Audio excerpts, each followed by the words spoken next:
میخوام آموزش این تابلو چشم زخم زیبا رو با متریال کم و آسون بهتون آموزش بدم. بیاین بقیه ویدیو رو ببینین. فقط یک کوچولو خمیر تکسچر هم لازم داریم.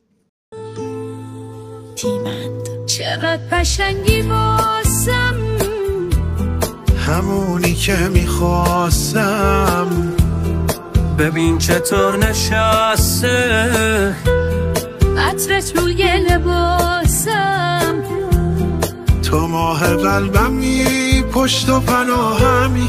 رفتن همه ولی تو تکیه‌گاهمی. قرص دلم بهت، قربون اون دلت. چی کار کنم با اون چشمای خوشگله.